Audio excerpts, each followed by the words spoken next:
The dog lunged first. Before anyone in the ER could register what was happening, 80 pounds of muscle and training hit the crash cart and sent it slamming into the wall. The Belgian Malinois stood over the unconscious man on the gurney, teeth bared, hackles raised, blocking every hand that reached toward him. Dr. Ethan Mercer stumbled backward. "Get security, now!" Nobody moved. The man on the gurney was dying. His blood pressure had cratered, his lips were going gray, and in the center of that frozen, screaming room, one person walked forward. Not a doctor, not security. The nurse they'd spent 3 weeks treating like she wasn't there. If this story already has you holding your breath, follow me, like this video, and drop the name of your city in the comments. I want to see exactly how far this story travels. Naomi Blake had been awake for 11 hours when the military man flatlined. She hadn't slept well in weeks. Not since starting at Redstone Memorial. Not since discovering that the ER at this particular hospital in Silver Ridge, Colorado, ran on a specific social order that had nothing to do with patient outcomes. At the top of that order sat Dr. Ethan Mercer, 44 years old, board-certified in emergency medicine, and absolutely certain that the universe had arranged itself specifically for his benefit. Below him came the residents, the PAs, the techs, and somewhere near the bottom, in a category Mercer seemed to have invented just for her, was Naomi. She'd transferred in from a clinic in western Kansas 3 weeks ago. No fanfare, no backstory offered, no details volunteered. She'd filled out her paperwork, passed her orientation, and shown up on her first shift with clean scrubs and a duffel bag that she kept locked in her car. The charge nurse, a heavy-set woman named Paulette, who'd worked Redstone's ER for 16 years, had shown her where the supply closet was and said, "Mercer's rough on new people. Don't take it personal." Naomi had nodded once and said, "I won't." She hadn't, but that didn't mean it didn't land. The first time Mercer corrected her in front of the entire team, she'd been mid-sentence explaining a triage decision to a second-year resident named Forsyth. She'd noticed a pattern in the patient's respiratory presentation, a subtle asymmetry that suggested early tension pneumothorax. And she'd been about to recommend they get a chest x-ray before moving forward. Mercer had walked in at the word recommend. "Did someone put you in charge?" he'd asked, not loudly, not theatrically, just flat, like he was genuinely confused about how she'd come to believe her opinion was relevant. Forsyth had looked at his shoes, Naomi had looked at Mercer. "I was noting a clinical observation. Nurses note vitals," Mercer said. "They document, they assist, they don't recommend to physicians. If you want to make treatment decisions, go to medical school." He'd moved past her without another word, picked up the chart, glanced at it, and ordered the chest x-ray himself 30 seconds later. The pneumothorax was there. He hadn't acknowledged it. She hadn't expected him to. That was week 1. Week 2 brought variations on the same theme, Mercer calling her the new one, even after she'd introduced herself 3 times. Mercer telling her to just hand me the instrument when she'd already identified the correct one and was holding it out. Mercer, during a particularly ugly Tuesday shift when they had a 4-car pileup come in and the department was running on adrenaline and short staff, saying loud enough for 2 residents and a tech to hear, "Someone tell that nurse to stay in her lane before she gets someone killed." She'd been mid-procedure at the time, applying a tourniquet to a man whose femoral artery had been partially compromised. She'd applied it correctly. She'd applied it fast. The man was alive because she'd moved when the residents were still processing. Mercer had not acknowledged that either. What Mercer didn't know, what nobody in this building knew, because she hadn't told them and there was nothing in her current paperwork that said it, was that Naomi Blake had once applied tourniquets in conditions that would have made this ER look like a slow afternoon. She had worked in places without electricity, without reliable blood supply, sometimes without walls. She had made the call to intubate when there was no anesthesiologist, no airway cart, nothing but her hands and her training and the patient in front of her. She had buried that part of her life in a box and driven it west and tried to leave it somewhere in the flat stretch of highway between her past and whatever this was supposed to be. Most days it stayed buried. The night of November 14th, it did not stay buried. 10. She was coming off a bathroom break, coffee in hand, when the ambulance bay doors blew open. The paramedics were moving fast. Not their normal fast, but the specific short-breath speed of people who had encountered something they didn't know how to categorize. The gurney came through first. On it was a man, broad-shouldered, mid-40s, in civilian clothes that fit wrong. Too pressed, too deliberate, like someone who dressed in civilian clothes the way other people wear costumes. His face was slack. His left arm had a pressure bandage that was already soaked through. Behind the gurney, on a military spec leash held by a paramedic who looked deeply unhappy about the situation, was the dog. Belgian Malinois. Maybe 75 pounds. Tactical vest, worn smooth at the edges from use. The dog was not panicking. It was not confused. It was doing exactly what it had been trained to do. Stay between its handler and every unknown person in the immediate environment and make absolutely clear that unauthorized contact was not going to happen. The paramedic holding the leash had a bite mark on his forearm, wrapped in gauze, that suggested he had already learned this lesson. BP is 60 over palp, one of the medics called out, pushing the gurney hard toward Trauma 1. GCS oven, head lack, we think blunt force, possible internal. He was in the vehicle alone. Vehicle went off Route 9 near the reservoir. Get that animal out of here, Mercer said, appearing from the direction of the physician work area. He had his arms crossed. He was looking at the dog the way people look at things they've decided are someone else's problem. It won't let go of the vest, the paramedic said. We tried to separate them in the rig and it... He gestured at his arm. Call animal control. Call security. I don't care. Get it away from my patient. Your patient is dying, Naomi said. She hadn't planned to say it. It came out the way things come out when the filter gets bypassed. Not angry, just factual. She was standing 8 feet away reading the patient's color, the position of his jaw, the rate and effort of the respiratory effort she could see even from here. Mercer looked at her. Did I ask for your input? His pressure is in the basement. You have maybe 4 minutes before... I know what 4 minutes means. He turned back to the trauma bay. Somebody get a physical barrier between that dog and the team. 2 nurses started dragging an equipment cart. The Malinois moved. Not aggressively, just repositioned, smooth and deliberate, placing itself at the patient's left side, weight forward, watching every person in the room with the patient calm of an animal that has been in high-stress environments before and does not require anyone's help managing its emotions. A tech reached past it to check the IV line. The growl was low and precise, a warning, not a threat. The tech stepped back. Nobody can touch him, Forsyth said, something close to panic in his voice. We can't run lines. We can't get to the wound. Call security, Mercer said again, louder. Naomi set down her coffee. She'd done it before she'd made the conscious decision to do it. Her body had apparently assessed the situation and arrived at a conclusion without waiting for the rest of her to catch up. She walked toward the gurney with steady steps, not fast, not aggressive, shoulders slightly lowered, gaze at the dog's chest rather than its eyes. What are you doing? Mercer said. She didn't answer. The Malinois saw her coming. Its posture shifted. Not relaxing, but recalibrating, reading her. These dogs were not stupid. They were the product of thousands of hours of training and selection for precisely this kind of environmental assessment, and what this dog was doing right now was running her through a checklist she couldn't see. She stopped 6 feet out, crouched slowly, eye level, neutral posture. The room had gone quiet in the way rooms go quiet when people stop breathing. She looked at the vest, the specific wear pattern at the chest attachment, the way the dog was positioned relative to the patient's left side, the faint discoloration on the animal's right haunch that suggested an old scar from something that hadn't been a vet's table. She knew this configuration. Not like this, not exactly like this, but close enough that something in her chest turned over like an engine that hadn't run in years. She said quietly 2 words. Shadow hold. The Malinois sat.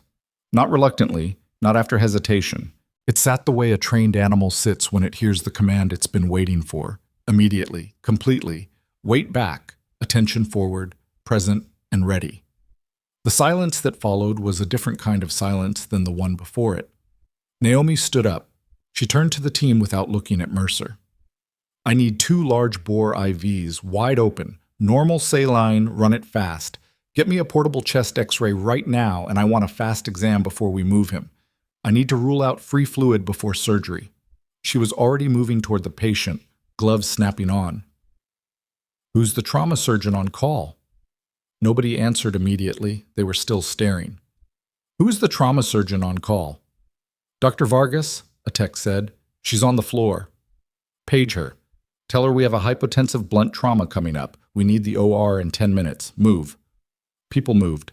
It happened the way things happen sometimes in high-stakes environments, when someone takes command with a specificity that leaves no room for debate, not because of rank or title, but because the instructions are correct and the situation is urgent, and the human brain, when it is frightened and uncertain, will follow the person who sounds most like they know what to do.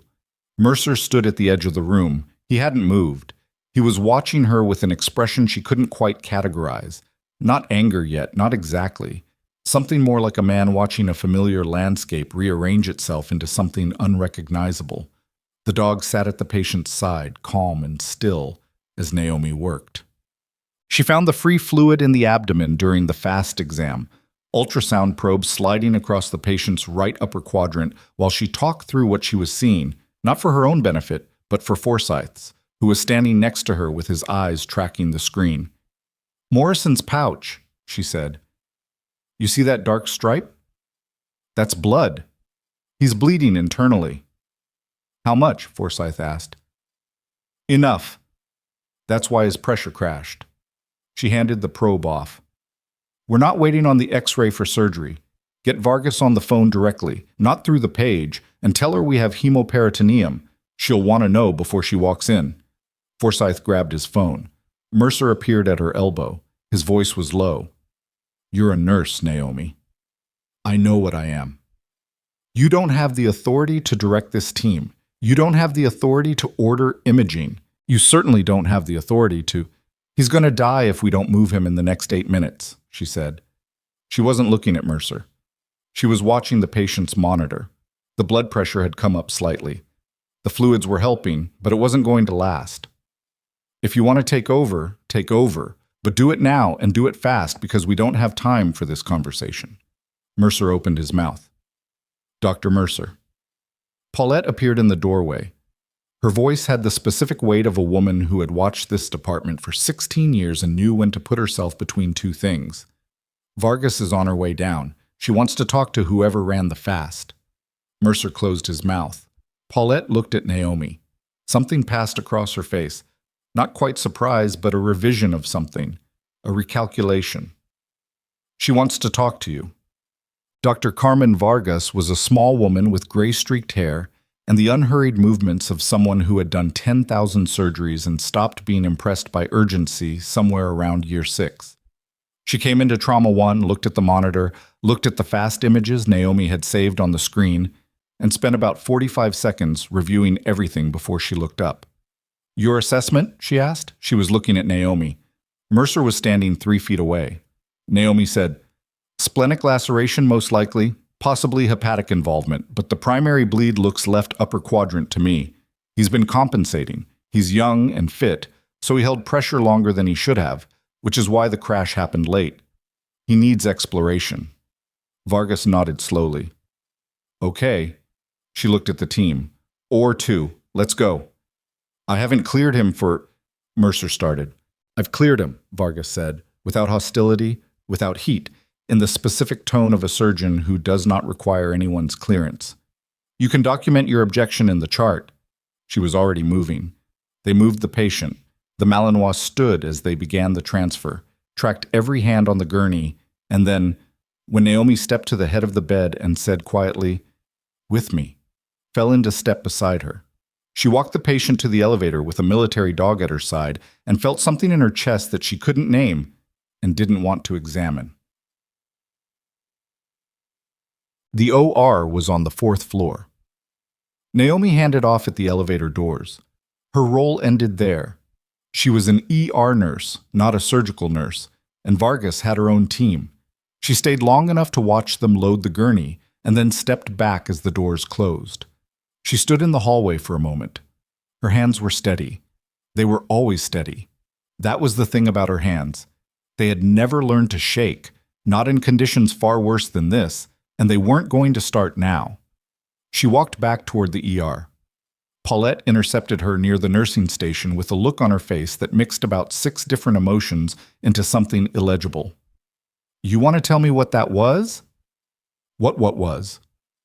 The dog, Paulette said. The command. Where did you learn? I've worked with dogs before. Naomi pulled a pair of gloves off. What's next in the queue? Paulette stared at her for a moment. Room 4 has a chest pain. 62-year-old male, NSTEMI workup. I'll take it. She took it. She worked the next 2 hours in the standard rhythm of an ER shift. Chest pain, laceration, pediatric fever, the specific Tuesday night chaos of a mid-sized hospital in a mountain town. She did her job. She documented correctly. She was polite to the residents and efficient with the techs, and she did not think about the man on the 4th floor or the dog that had obeyed a command it had no reason to recognize from someone it had never met. She was in the middle of charting when the dark vehicles arrived. She didn't see them pull in. She heard them, not the vehicles themselves, which were quiet, but the change in the ambient noise of the ambulance bay, a particular quality of silence that follows certain arrivals, the kind of silence where people don't know if they should keep doing what they're doing. A tech named Darnell appeared at the nursing station, eyes wide. There are like 6 black SUVs out front, and men in... He paused, apparently trying to categorize what he'd seen. They're not regular military. They're wearing... I know what they're wearing, Paulette said. Naomi kept charting. She heard them before she saw them. Boots on the ER floor, which had a specific sound when the person wearing them had learned to walk in them over years, rather than wearing them occasionally. A group. Moving together but not bunched. The specific spread of people who've been trained to keep distance between themselves in enclosed environments. She finished her sentence in the chart. Hit save. Then looked up. There were 4 of them that she could see, in civilian clothes that fit the same way the patients had. Too precise, too right, the way military people dress when they're told to dress like civilians and can't quite stop being military. Leading them was a man in his early 50s, lean, with the kind of posture that doesn't come from gym work, silver at his temples, a face that looked like it had been tested and hadn't broken. He was scanning the room, not frantically, methodically, looking for something specific. His eyes found the Malinois. The dog was in the corner of the ER where a tech had left it, leash looped around a cabinet handle, still sitting in the same precise, ready posture it had held for 2 hours. When the man walked in, the dog's tail moved once. Just once. He looked at the dog for a long moment, then looked at the room again. His gaze moved across Paulette, across Forsyth, across the residents clustered near the workstation, across Mercer, who had come out of his office at the sound of new arrivals and was standing near the triage desk with his arms crossed in the specific posture of a man preparing to be important. Then the man's gaze landed on Naomi. He held it there. She didn't look away. He walked toward her. His people fanned out behind him with the unconscious precision of a team that doesn't need to be told what their coverage areas are. He stopped at the nursing station counter, and there was something in the way he looked at her. Not recognition exactly, because he didn't know her face, but recognition of something. A posture, maybe. A stillness. The way she was standing. The fast exam, he said. The command. Who ran it? I did, Naomi said. He studied her for a moment. And the command? Shadow hold? The dog needed to be calm. That command is not in any civilian training protocol. His voice was even, not accusatory, just exact. It's unit-specific. It was developed for a particular operational context, and it has never been published in any open literature. He paused. I know who used to give that command. I know the team it came from. He tilted his head very slightly. I'm Colonel Adrian Cole. The man in your OR is my intelligence officer, and I need to understand who you are. The room had gotten quiet again. Naomi looked at him. She thought about the box she'd packed, the Highway West, the locked duffel in her car, the 3 weeks of keeping her head down and doing her job and swallowing the particular indignity of being treated like she wasn't there.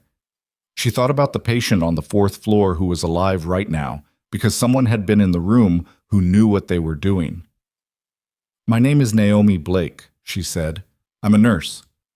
Cole looked at her for a long moment. Something moved through his expression, not quite a smile. "No," he said quietly. "You're not." And before she could answer, Cole's second-in-command appeared in the ambulance bay doors, face drawn tight, and said 3 words that changed everything. "Sir, the crash." Cole turned. It wasn't an accident. The ER went completely still. Even the monitors seemed to hold their breath. Naomi's hands, for the first time in 3 weeks, for the first time in years really, closed into fists at her sides. Not from fear, from the specific recognition of a person who has spent their life one step ahead of certain kinds of trouble and just heard the sound of it catching up. Cole didn't move for 3 seconds after his second-in-command said it. 3 seconds in a man like that was a long time.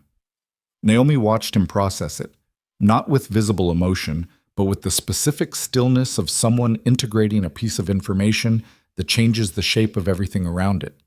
Then he turned back to her. His voice dropped. "The patient's name is Major Daniel Reyes. He's been under federal protection for 6 weeks. The route he took tonight was classified." He paused, letting that land. 3 people knew that route. 2 of them are currently in a secure facility in Denver. He didn't finish the sentence. He didn't need to. Naomi understood the math. "You think someone here," she started. "I don't think anything yet," Cole said. "But I need to know everything that happened from the moment he came through those doors. Every person who touched him, every piece of equipment that was near him, every access log, every badge swipe." He looked around the ER with the methodical sweep of someone building a mental map. "And I need it now, not after your administrator decides whether to involve legal." "That's not how hospitals work," Mercer said. He'd moved closer during the exchange, which was either confidence or bad judgment, and Naomi suspected it was both. He was standing near the triage desk with his arms still crossed, and he had the specific expression of a man who had decided that this situation required him to assert himself. Cole looked at him with the flat patience of someone who has encountered this particular obstacle before. "You are?" "Dr. Ethan Mercer. I'm the attending physician of record for this patient, and I run this department. Whatever you need, you go through me." A beat. "And I'll need to see credentials and a formal request before we start pulling any logs." Cole studied him for exactly as long as it took to decide he wasn't worth extended attention. He reached into his jacket and produced a credentials folder. Not slowly, not dramatically. Just put it on the counter and left it there. "Federal authorization signed this morning. It covers full access to all records, communications, and physical spaces associated with this facility for the next 72 hours. He looked back at Naomi. Who else was in the room when Reyes came in? She gave him the names. Forsyth, Paulette, 2 techs named Darnell and Jimena, the paramedics who'd brought him in. She was precise about it. Not reciting, just reporting, the way she'd learned to report in environments where accuracy had consequences. Cole's second-in-command, a compact woman with close-cropped hair who had introduced herself to no one, was writing everything down. Mercer looked at the credentials folder. He looked at Cole. Something shifted in his face. Not surrender, not yet, but the first crack in something he'd been maintaining. He uncrossed his arms. Paulette, standing near the nursing station, caught Naomi's eye across the room. Her expression was carefully neutral, which with Paulette meant she was thinking hard about something she wasn't ready to say yet. The next 40 minutes were controlled chaos in the specific way that federal involvement always creates. Not the loud chaos of an emergency, but the quiet, grinding chaos of institutional authority meeting institutional resistance, and both sides being very polite about it while neither side moves. Cole's people spread through the department with badge readers and laptops, pulling access logs, checking entry and exit timestamps, reviewing the camera footage from the bay and the intake area. They were thorough and fast, and they moved like people who had done this in worse environments. A federal agent named Torres set up a temporary command point at the far end of the nursing station and started building a timeline on his laptop from the moment Reyes's ambulance had been dispatched. Naomi went back to work. Not because she was indifferent, but because there were still patients in the queue and someone had to see them. The chest pain in room 4 had been admitted upstairs. A new triage had come in, a 20-year-old with a badly sprained ankle who needed imaging and ice and someone to tell her she hadn't fractured it. Naomi did the assessment, ordered the x-ray, and spent 3 minutes explaining to the young woman why the ankle would be sore for 2 weeks, regardless of what the film showed. She was doing this, being present, being competent, being the nurse, and simultaneously she was running a different calculation underneath it, the kind of background processing that she'd spent years trying to turn off. The route was classified. 3 people knew it. If the math Cole had implied was right, the third person was connected to this hospital, which meant, and she'd worked through this before he finished his sentence, the collision hadn't been random. Someone had fed a location. Someone had made a call or sent a message or opened a channel through which information about Daniel Reyes's position had traveled from a secure context to someone who wanted him dead. She finished the ankle X-ray consult, walked back to the nursing station. Torres was on a phone call, back turned. Cole was at the far end of the department talking quietly with his second-in-command, whose name Naomi still didn't have. She sat down at a charting terminal. She pulled up the access log for Trauma Bay 1. She wasn't sure exactly why she did it. It wasn't her investigation. It wasn't her job. But she'd been in this building for 3 weeks, and she knew the rhythms of it, the way you learn the rhythms of any enclosed environment, the patterns of who went where, who accessed what. The small deviations that most people file under, probably nothing. She'd been filing things under probably nothing for 3 weeks because it hadn't been her business. The log loaded. Trauma Bay 1's badge access record for the last 6 hours was normal. Nursing staff, the attending, the techs, all expected. She scrolled back further, looked at the supply room adjacent to Trauma 1, a restricted access space technically, though the restriction was mild because it was a hospital, and hospitals couldn't function if you needed 3 levels of clearance to get to a crash cart. Still, the access was logged. She almost missed it. At 7:14 p.m., 4 hours before Reyes had arrived, someone had accessed the supply room adjacent to Trauma 1. The badge registered to an ID she didn't immediately recognize. She tabbed to the staff directory. The ID belonged to a physician. The physician had badge swiped into that room at 7:14 p.m., which was unremarkable. Physicians accessed supply rooms. It happened. Except, she went to the scheduling system, checked who had been on shift at 7:14 p.m. The physician whose ID had swiped that door had not been scheduled to work tonight, had not been in the building tonight, or shouldn't have been. She checked the main entry log. The physician's badge had first registered at the parking structure entry at 6:52 p.m., had shown up at a second door at 7:03, the supply room at 7:14, and then, she scrolled forward, nothing. No exit badge, no subsequent access. The person had either left through a door with a malfunction or through an exit that wasn't badge controlled, which in this hospital meant the loading dock on the south side of the building. She sat back. She could be wrong. There were explanations.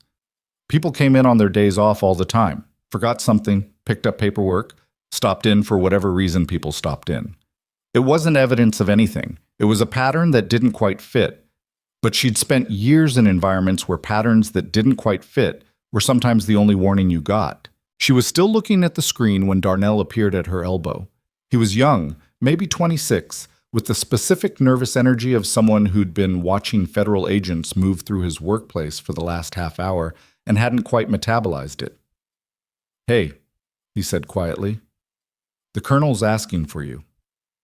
Cole was in the consultation room off the main ER, a small room with a table and 4 chairs that was usually used for delivering bad news to families.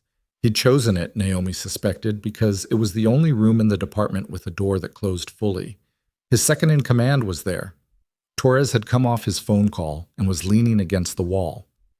Cole looked up when Naomi came in. "Sit down." She sat. "I need to ask you some things, and I need straight answers." He folded his hands on the table. "Not because I suspect you of anything. Because you were in that room, and you have a background I don't fully understand yet. And in my line of work, people I don't fully understand are liabilities until they're not." "Ask," Naomi said. "The command you used, Shadow Hold. You said you'd worked with dogs before." He paused. That specific command sequencing was part of a classified operational protocol developed by a special operations medical unit that was decommissioned 4 years ago. He watched her face. It was never published, never disseminated outside the unit. and the handlers who used it were required to sign non-disclosure agreements that are still active. Another pause. So I'm going to ask you directly, were you part of that program? The room was quiet. Torres had stopped moving. The second in command, Naomi had placed her rank from small indicators, a captain, probably, was watching her with the careful attention of someone tasked with reading faces. Naomi thought about the box, the highway, the locked duffel. She said, I need to know if this conversation is being recorded. Cole looked at the captain. The captain shook her head once. No recording, Cole said. Anything you tell me in this room is operational context, not documentation. We can address the official record separately. He leaned forward slightly. But I need to know who I'm working with. She held his gaze for a moment. Then she said, I deployed with the 75th Combat Medical Support Detachment from 2014 to 2019. I was attached to covert extraction teams as a forward trauma medic. The last 2 years were classified operations. I can't give you locations or mission parameters, but you can verify the unit designation and my service record through the DoD. I left the service in 2019 under a medical separation. A pause. Voluntary. Cole was quiet for a moment. Why voluntary? She didn't answer that. He seemed to decide not to push it. The dogs, he said. Shadow protocol. We used Malinois on 3 extractions. The handler on our team was a sergeant named Walsh. He developed the hold command for situations where the dog needed to maintain position without restraint. She paused. Walsh is retired. He trains civilian service animals now. I don't know where. Cole nodded slowly. He seemed to be integrating something. Reyes worked with a unit that used similar animals in the same operational theater, different years. The vest configuration, the specific wear pattern, you would only recognize that if you'd worked in close proximity to those handlers. I recognize the vest, she said, and the posture. He trained the dog to stay left side, weight forward, which is a specific protective positioning for a handler who had a right arm injury at some point. She paused. Reyes's right arm had old scarring. I saw it when we cut his sleeve. Cole sat back. The expression on his face was not quite respect. It was something more complicated than that. The expression of someone reassessing a situation and finding the reassessment uncomfortable. You came to this hospital, he said, from a clinic in western Kansas. Before that? I'd rather not get into before that. I'd rather you did. I'm sure you would. She met his eyes evenly. But I don't think it's relevant to what happened tonight. And if you need my service record, you have the channels to pull it. You don't need me to narrate it for you. She paused. What I think is relevant is that someone accessed a restricted supply room in this building tonight 4 hours before your officer arrived. Someone who wasn't scheduled to be here. And I'd like to show you what I found before someone else notices I was looking. Torres straightened off the wall. Cole went still in a different way than before. The stillness of someone whose attention has just sharpened to a point. Show me, Cole said. She walked them through the log at the charting terminal. Torres leaned over her shoulder and didn't say anything for 30 seconds, just read. Then he straightened and looked at Cole. I need a copy of everything in this system from 6 p.m. to midnight, he said. He wasn't talking to Naomi. He was already back in operational mode. Cole looked at Naomi. The physician this badge belongs to. Do you know them? I know the name. We've been in the building at the same time twice, maybe 3 times. I don't have any particular read on them. But you noticed the access timestamp. I noticed it didn't fit the schedule. She paused. I noticed things. He looked at her for a moment with that complicated expression again. Then he said, We're going to need to pull this physician in for questioning, tonight, before they become aware that we're here. They already know you're here, Naomi said. You came in with 6 vehicles and 4 people. The staff talked to each other. Whatever the physician is worried about, they've probably already heard. Cole absorbed this. How quickly does information move through this building? If it's interesting, about 11 minutes. He checked his watch. How long have we been here? 53 minutes. Something moved across his face. Not quite frustration. Something more decisive than that. He looked at the captain. Get me the physician's current location, home address, cell, any secondary contacts. and I want someone on every exit of this building right now." The captain was already on her phone as she walked. Naomi sat at the terminal and thought about the pattern of the badge swipes. Entry at 6:52. Supply room at 7:14. No exit logged. The loading dock on the south side of the building didn't have badge control because 3 years ago, someone on the facilities committee had decided the existing door sensor was sufficient and the badge upgrade could wait until the next budget cycle. She knew that because she'd propped that door open herself twice during night shifts to take breaks in the parking area behind the loading bay, and nobody had ever pinged her badge log for it. If you knew the building, you knew the door. She turned to Cole. "The south loading dock. It doesn't log badge exits. If someone left that way, there's no record." He looked at her. "Do you know this building well?" "I've worked here for 3 weeks." "That's not what I asked." She stood up. "I learn buildings fast," she said. "It's a habit. You want me to show you where the dock is?" Cole studied her for just a moment. The half-second of calculation she recognized from every senior officer she'd ever worked with. The rapid assessment of whether trusting this person is worth the risk. And then he said, "Yes." They moved through the ER together. Not running. Moving with purpose, which in a hospital setting is invisible because everyone in a hospital moves with purpose. Staff glanced up and looked away. Mercer, who had retreated to the physician workroom, saw them pass through the glass and watched with an expression Naomi couldn't read from this angle. She didn't look back. The loading dock was down a service corridor past the pharmacy and the supply distribution hub. It smelled like it always smelled. Rubber and antiseptic, and the cold November air that crept under the dock door. 2 large rolling carts were parked against the wall. The dock door was closed but not locked. Cole pushed it open. The parking area behind the dock was half lit, a single overhead lamp casting yellow light over an empty stretch of asphalt, 2 dumpsters, a utility shed, a chain-link fence at the far end. No one there. He stepped out, looked around. Naomi stayed in the doorway. She was looking at the ground. The asphalt near the dock step was wet, not from rain, which hadn't fallen tonight, but from something that had spilled or been tracked. A thin streak of something dark that went from the dock step to the left toward the utility shed. "Colonel?" she said. He turned. She pointed. He moved to the streak, crouched, produced a penlight from his jacket. The beam hit the dark streak and confirmed what she'd already suspected from the color and the consistency. He looked up at her. "Stay here," he said. "No," she said. He didn't argue. They moved together toward the utility shed. The door was ajar, not dramatically, just a few inches, the way doors are when someone closes them in a hurry without making sure the latch catches. Cole pushed it open with one hand, the other at his side, which told her he was armed in some way she hadn't clocked yet. Inside the shed was darkness, the smell of motor oil and dust, and a man sitting on the floor with his back against the wall and his left hand pressed to his shoulder. He was breathing. She confirmed that before anything else. He was conscious, eyes open, tracking the penlight. He was the physician whose badge had swiped that door. He wasn't who she'd expected. She'd built a mental picture from the badge record and the schedule and the access pattern. Someone deliberate, someone who had come into the building knowing what they were doing. What she was looking at was a man in his late 30s who looked terrified in a specific way, not the terror of someone caught in a lie, but the terror of someone who had been caught in someone else's trap. "Don't," he started. "I'm a nurse, like," Naomi said. "You're bleeding. Let me see." He flinched when she crouched, then held still. She moved his hand away from his shoulder. The wound was a laceration, not a gunshot.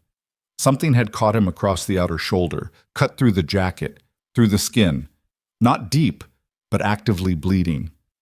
She looked at it in the penlight Cole was holding over her shoulder. "This isn't from a fall," she said. The physician looked at Cole. His face was doing several things at once. I want to be clear. I didn't make the call. I didn't tell them about the route. Someone used my..." He stopped. "Start from the beginning," Cole said. His voice was flat but not unkind. The specific tone of someone who needs information and understands that frightened people give better information when they don't feel like they're being interrogated. Slow, accurate, start from the beginning. The physician's name was Dr. Marcus Webb. He was a hospitalist, not ER, which was why Naomi hadn't crossed paths with him more than twice.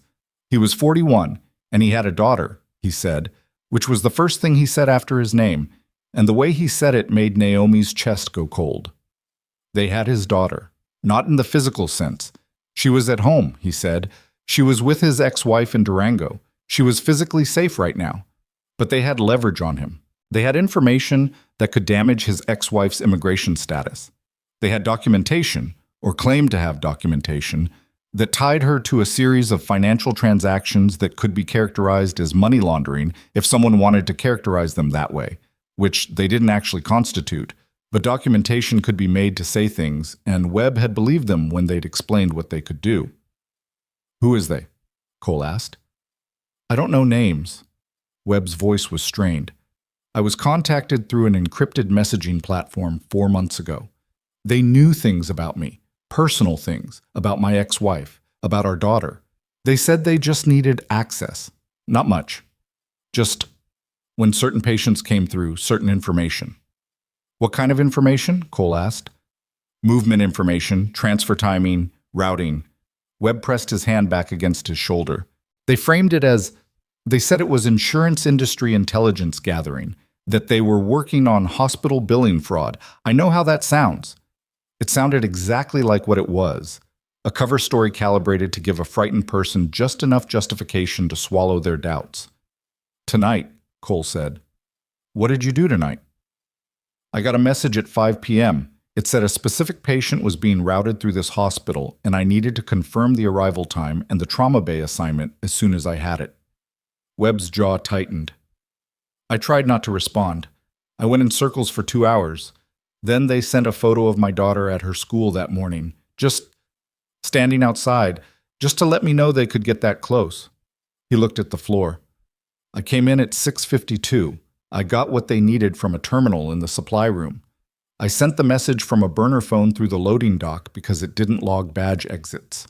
And then when I was leaving," he gestured at his shoulder, "someone was waiting out here. He came out of the dark, and he had a knife, and he was going to—" He stopped. "I ran. He cut me as I went." Naomi sat back on her heels.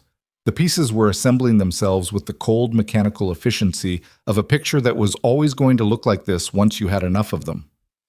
Webb had been the access point. He'd been recruited under coercion, which made him an instrument, not an architect. The information had traveled from him to whatever network was waiting for it, and that network had used it to position the collision that had put Daniel Reyes in this hospital's trauma bay. But the man outside with the knife, he hadn't been there to cut Webb for failing. He'd been there to cut Webb for having already succeeded, to close the access point before it became a liability. "The collision wasn't just bait," Naomi said. She was talking to Cole, working through it in real time. "It was the whole operation. They needed Reyes here, in this building, in a trauma bay. Not just injured. Here." Cole looked at her. He'd already gotten there. She could see it in his face. "If Reyes dies in a hospital setting, it looks like medical complications from an accident. There's no operational fingerprint." "Except it didn't work," Naomi said. "The reason it hadn't worked was standing in a loading dock doorway in scrubs, and they both knew it." Cole's phone buzzed. He looked at it, then back at her. "I need to deal with this. Can you—" He looked at Webb. "I'll keep him stable," she said, "but he needs sutures and an imaging check for the shoulder. The laceration is deeper than it looks. Can you do it here without bringing him into the main ER?" "I can do it here if someone gets me a trauma kit." She looked at Cole steadily. "Send Paulette. I trust Paulette." He processed the word trust for just a moment, heard the specificity of it, the fact that she'd named one person and one person only in a building full of staff. And then he nodded. He stepped away to make the call. Naomi looked at Webb. He was watching her with an expression that was a long way from the faces people usually made at her in this building. Not gratitude, not yet. He was still too frightened for gratitude, but something closer to the look of a person who has been running alone in the dark and found another person there unexpectedly. "Am I going to be arrested?" he asked. She thought about it honestly. "I don't know," she said. "You gave them information that led to someone almost dying. That matters." She paused. "But you were coerced." And you came back to try to undo it, even if you didn't manage it. That might matter too. She pulled his hand back from the wound and replaced it with pressure from her own, firmer and more precise. What matters right now is that shoulder. He winced. You're not like I expected. Nobody is, she said. Hold still. Paulette arrived 4 minutes later with a trauma kit and an expression on her face that asked 30 questions she didn't say out loud. She handed the kit to Naomi, looked at Webb, looked at the blood, and then looked back at Naomi with an expression that was making a significant recalculation. The man outside with the knife, Paulette said. Cole's people found him. Naomi looked up. And? He had a phone. They're pulling it now. Paulette paused. Torres says it connects to something. He said... She stopped, glanced at Webb, back at Naomi. He said you should come inside when you're done here, that what they found is bigger than what they thought. Naomi threaded the first suture in the amber light of the utility shed, her hands absolutely steady, and thought about the word bigger. She didn't love the word bigger when it was attached to the word thought in the context of a federal investigation that had already included a staged crash, a coerced physician, and a man with a knife in a hospital parking lot. Bigger meant the edges of this thing extended somewhere she hadn't seen yet. She tied off the suture, cut the thread, moved to the next. I know who you are, Webb said quietly. She hadn't expected him to speak. She didn't look up from the wound. You don't. I looked up your file when you transferred in. I do that with new staff. I've done it for years. It's a habit. Your nursing license is current. Your references check out. He paused. But there's a gap. 2014 to 2019, 5 years, nothing. Before that, 1 year at a clinic in Flagstaff. And before that is before that, Naomi said. There's a service record notation, Webb continued. It's heavily redacted. I only saw it because I have secondary access through a hospital security clearance that I shouldn't technically be able to use to look at staff records, but he stopped. I know what certain redaction patterns mean. I've seen them on patient records, military patients. He looked at her. You're not a regular nurse. I'm exactly a regular nurse, Naomi said. That's what the license says. The colonel looked at you like he knew you, Webb said. He didn't, but he knew what you were. You can tell the difference. She tied off the second suture, started on the third. Dr. Webb, she said, right now in this shed you are a man who has a knife wound and a series of very serious legal problems. I would encourage you to focus on those things and not on who I used to be. She looked up at him briefly. The version of me who's in this shed with you right now is the one that matters. She's keeping your shoulder together. Back to the wound. Let that be enough. He was quiet for a while after that. She finished the sutures, cleaned and dressed the wound, did a quick shoulder mobility assessment. The laceration had nicked the edge of the trapezius but hadn't gone deep, and his range of motion was limited by pain rather than structural damage. He'd need a proper imaging review, but he wasn't in immediate danger. She stripped off the gloves and looked at Paulette, who had been standing in the doorway this whole time with the specific posture of someone who has watched something they didn't fully understand and are filing it very carefully. Get one of Cole's people to stay with him, Naomi said. He doesn't need the ER, but he needs someone in the room. Paulette nodded. She was looking at Naomi the way she'd been looking at her for the last hour, with that recalibrating expression, that sense of revising something she'd thought she understood. Naomi, she said. Don't, Naomi said. Not unkindly. Paulette closed her mouth. Naomi walked back through the loading dock door and into the service corridor. The lights were fluorescent and harsh and smelled of cleaning solution and the specific institutional neutrality of a building designed to process emergencies without being transformed by them. She walked back toward the ER. Torres met her at the pharmacy corridor junction. He was carrying a laptop, angled toward her before she'd finished asking him what they'd found. The phone, he said. The man outside. His name is Gabriel Ortiz. We have him in custody. The phone has a contacts list, encrypted, but one of the numbers decrypts to a relay we've seen before. He paused. It's a relay we connected 3 months ago to a network that's been running access operations against federal facilities. Medical facilities specifically. He turned the laptop fully toward her so she could see the screen. And the last outgoing call from that relay, 11 minutes before Reyes's ambulance was dispatched. He pointed.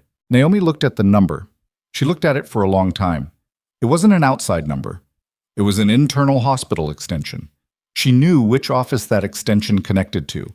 She'd called it herself once during her first week when she'd needed to request a medication override and had been told to go through the attending's direct line. She raised her eyes to Torres. "You need to show this to Cole," she said. "I already did," Torres said. "He wants to know how you want to handle it." "Why does he want to know how I want to handle it?" she asked, and she genuinely meant it. This wasn't her investigation. This wasn't her call. She was a nurse on a night shift who had noticed a badge log and sutured a wound. Torres looked at her steadily. "Because you've been in this building for 3 weeks, and Cole's been here for 90 minutes, and the person on the other end of that extension is still in the building right now." A pause. "And Cole thinks you'd know better than any of us how to walk into that room without them knowing what you know." Naomi looked back at the number on the screen, looked at the extension, at the name attached to it in the hospital's internal directory, a name she recognized, a name that had told her 16 days ago to stay in her lane. The extension was registered to the physician workroom, Mercer's direct line. Naomi stood in the service corridor with Torres's laptop angled toward her and ran through every possible alternative explanation in about 4 seconds. Wrong extension. Mislabeled directory. Someone else using his line. She went through them the way you go through alternatives when you already know the answer, but need to confirm you've given the alternatives a fair shot. She gave them a fair shot. They didn't hold. "How long ago was the call made?" she asked. 2 hours and 17 minutes before Reyes's ambulance was dispatched, Torres said. "So before the ambulance was called, before the collision?" "Yes." She handed the laptop back. "Where's Cole?" "Main ER. He's managing the exterior perimeter." She walked. Not fast, not slow. The service corridor fed back into the main ER through a door near the medication room, and she came through it and scanned the space without making it obvious she was scanning. The department had settled into a strange new rhythm, patients still being seen, staff still moving, but with the particular tension of a room that knows something is wrong and doesn't know exactly what. 2 of Cole's people were positioned near the ambulance bay. Torres's command point was still active at the far end of the nursing station. Mercer was in the physician workroom. She could see him through the glass, sitting at a desk, looking at a screen. He had a coffee cup. He looked like a man waiting for something to be over. She found Cole near the ambulance bay doors. She didn't make it ceremonial. She just said, "He made a call from his extension 2 hours before the dispatch. I need you to confirm the trace is solid before we move. Because if it's wrong and we approach him, he'll know we're looking, and whatever he hasn't already done, he'll do." Cole looked at her. Torres confirmed it 3 ways. The relay, the timestamp, and a secondary intercept from a cell tower that puts his phone in this building when the call was placed.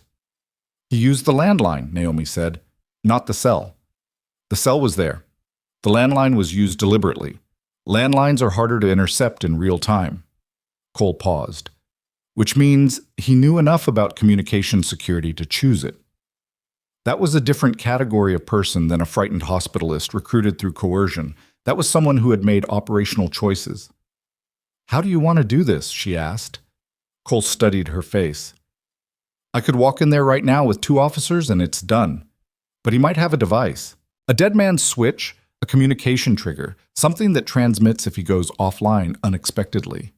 We don't know what he's connected to." He paused. "I need him calm and unaware for another 4 minutes while Torres finishes isolating the relay. If that relay transmits before we cut it, we lose the network." 4 minutes. "You need someone to keep him occupied," Naomi said. "Someone he doesn't see as a threat," Cole said. "Someone he thinks he controls." She understood what he was asking without him finishing it, and she didn't particularly like it. And she also understood that the alternative was a federal network disappearing into the dark because a doctor in a physician workroom had 11 seconds to hit a button. 4 minutes, she said, maybe less. She straightened her scrubs, checked that her badge was clipped correctly, did the small automatic inventory of her pockets, pen light, gloves, that she'd been doing before entering difficult spaces for years, a habit that had outlasted the context that created it. She walked to the physician workroom and pushed the door open. Oot. Mercer looked up when she came in. The expression that crossed his face was the familiar one, the mild, reflexive irritation of a man whose space has been entered without sufficient deference. Then something underneath it, a recalibration. He'd been watching the ER floor for the last hour. He'd seen Cole, the agents, the way the evening had rearranged itself. He wasn't sure what he was looking at with Naomi, but he was deciding. "Dr. Mercer," she said. She kept it neutral. "Dr. Vargas sent me. She needs updated blood work authorizations for the Reyes case. Apparently the federal involvement creates some documentation requirements she hasn't dealt with before, and she needs an attending signature." She was watching his hands. His left hand was resting on the desk near the keyboard. His right was in his lap, which she couldn't see clearly. "She can call me directly," he said. "She's in the OR. They're closing." Naomi held up a tablet. Not Cole's, her own, with a blank authorization form pulled up from the hospital system. It was the right form. She'd pulled it in the 90 seconds she'd had before walking through that door. "It'll take 30 seconds. Mercer looked at the tablet, looked at her. He was reading something in her face, and she was giving him nothing to read, which was its own kind of information if he was paying the right kind of attention. "Why are you running paperwork?" he said. "You're an ER nurse." "Paulette asked me to," Naomi said. "She's managing the exterior situation." She held the tablet a few inches closer. "It's just a signature." He held her gaze. 3 seconds. 4. Then he reached for the tablet with his left hand. His right hand came up from his lap. She registered the phone in his right hand at the same moment she registered the way his thumb was moving toward the screen, not unlocking it, not calling, but a specific gesture, a deliberate single press that had the purposeful economy of a programmed action. She put her hand on his wrist. Not grabbing, not aggressive, just there. Fingers around the wrist below the phone hand, with enough pressure to arrest the motion without making it a confrontation. The way you stop a patient from pulling an IV without alarming them, except this was nothing like that, and they both knew it. He went completely still. She looked at him. She didn't say anything. "You're going to want to take your hand off me," he said. Very quiet, very even. "Give me 6 seconds," she said, just as quietly. She was counting in her head. Torres needed 4 minutes, and she'd walked in at roughly the 2-minute mark based on Cole's timeline, which meant she needed maybe 90 more seconds of nothing happening in this room, and she'd burned 10 of those already. Mercer's jaw was tight. His eyes were doing a rapid assessment of the room, of her, of the glass wall, and the ER floor beyond it. She watched him calculate whether Cole's people were close enough to matter, and she watched him decide they were, and she watched the calculation shift from action to damage control. "This is assault," he said. "You understand that." "You can file a complaint," she said. "After." "After what?" The door opened. Cole came in first, then the captain. They moved without rushing, and the specific quality of their movement, unhurried, final, was the most frightening kind of precision there was, because it meant they had already decided how this ended. Mercer looked at Cole. Something left his face. It wasn't dramatic. It was the specific evacuation of something that a person has been maintaining under pressure for a long time, and when it goes, the face that's left looks older and more tired than the one that was there before. Naomi lowered her hand from his wrist. She stepped back. "Dr. Mercer," Cole said. He didn't sit down, he didn't produce documents or make speeches. "We have a trace on the relay. It's isolated. Whatever you thought that call was going to trigger, it hasn't triggered." He paused. "I need you to put the phone on the desk." Mercer set the phone on the desk. It made a small sound in the silence of the room. "How long?" Cole asked. Mercer looked at the desk. 8 months, he said. His voice was flat in the way voices go flat when a person has decided that the performance is over. "They came to me 8 months ago." Cole pulled out the chair across from Mercer and sat. Naomi stayed near the door. She wasn't sure if she was supposed to leave. She stayed because nobody told her to go. and because she'd been the one to walk through that door, and she thought she'd earned the right to hear this. How? Cole said. Research grant, Mercer said. I'd been applying for a federal trauma research grant for 2 years, kept getting declined. Someone came to me, said they could facilitate the approval. All they needed was access to de-identified patient movement data on high-risk cases. He paused. They called it market research, insurance actuarial data. I told myself, He stopped. You told yourself what you needed to tell yourself, Cole said. Mercer looked up. Something in his face was raw in a way it hadn't been during any of the hours Naomi had spent watching him perform competence and authority in this building.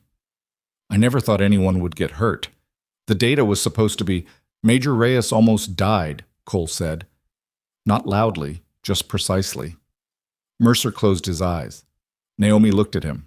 She thought about 16 days of small cruelties, of stay in your lane, of having the right answer dismissed and the same answer accepted 60 seconds later from the right mouth, of being treated like furniture in a room she'd kept running. She tried to find anger in herself, and found that what she actually had was something colder and less satisfying than anger, the specific absence of surprise, the feeling of a person who expected the world to be a certain way and finds out they were right and wishes they hadn't been. The network, Cole said. Give me names. I only knew one name, Mercer said. A woman. She called herself Lena. I have no way to verify whether that was real. What did she look like? I met her twice, both times in public locations. She was 50s, gray hair, unremarkable. She could have been anyone. How did she contact you after? Encrypted email. The account is in a notes file on my desktop. He looked at the screen in front of him. Do you want? Don't touch anything, Cole said. The captain was already moving to the keyboard with gloves on. Naomi watched the captain pull up the notes file, watched her photograph the screen with a phone, watched the small, efficient machinery of an investigation consuming the contents of a room. She thought about Daniel Reyes on the 4th floor, opened up and sewn together, alive because of a sequence of events that had required her to be in this building, which had required her to have left the life she'd had before, which had required a series of losses she still didn't think about directly. She thought about Webb in the utility shed, frightened and bleeding, his daughter's photo on a stranger's phone. She thought about the Malinois sitting in the corner of the ER, still waiting, still present, doing the one thing it had been trained to do without question. Hold. Cole looked at her from across the table. He didn't say anything. But the look was the look of someone who understood what it had cost a person to walk through that door and hold a man's wrist for 6 seconds in the dark. Then Torres appeared in the doorway behind her. His face was doing something it hadn't done all night.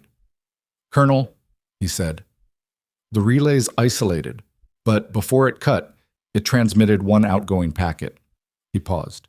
We tracked the destination. It's not who we thought. He held up his laptop. On the screen was a name and an institutional affiliation. Cole looked at it. Something moved through his face that she hadn't seen there before.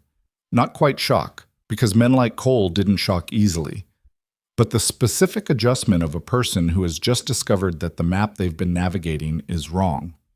He looked up at Naomi. The network we've been tracking for 3 months, he said. We thought the top of it was a civilian contractor, private sector, operating out of Phoenix. He turned the laptop toward her. It's not. She looked at the screen. The name on it belonged to a federal agency, and below the name, flagged in Torres's annotation, was a secondary notation, a list of facilities this network had accessed over the last 18 months. Medical facilities, 7 of them. Redstone Memorial was the 8th, and below that list in Torres's precise federal agent handwriting was a note that said, Cross-reference Naomi Blake Service Separation 2019, possible prior targeting. She looked at that line for a long time. The room was very quiet. Naomi, Cole said carefully, is there something you haven't told me? Her separation from the service, the thing she'd called voluntary, the box she'd packed in the Highway West and the locked duffel in her car. She'd told herself for 4 years that she'd left because she was done, because she needed to stop, because the work had cost too much. She was standing in a hospital workroom at 1 in the morning, looking at a federal network that had apparently been watching her before she'd known there was anything to watch, and she was revising in real time the story she'd told herself about why she'd walked away. She raised her eyes to Cole. "Yes," she said. "There is." Cole closed the laptop. Not abruptly, he set it flat on the desk with the deliberate care of someone buying themselves 3 seconds to think. Torres stayed in the doorway. The captain had stopped photographing Mercer's screen. Mercer himself seemed to have receded, become ambient, the way people do when a room's gravity shifts to someone else. "Not here," Cole said. He was looking at Naomi. "Whatever you're about to tell me, not in this room." She understood. Mercer was still present. Whatever she said in the next 5 minutes was going to matter, and she wasn't going to say it in front of a man who had spent 8 months feeding data to a network that Torres had just connected to her name. They moved to the consultation room again. Cole, Naomi, Torres.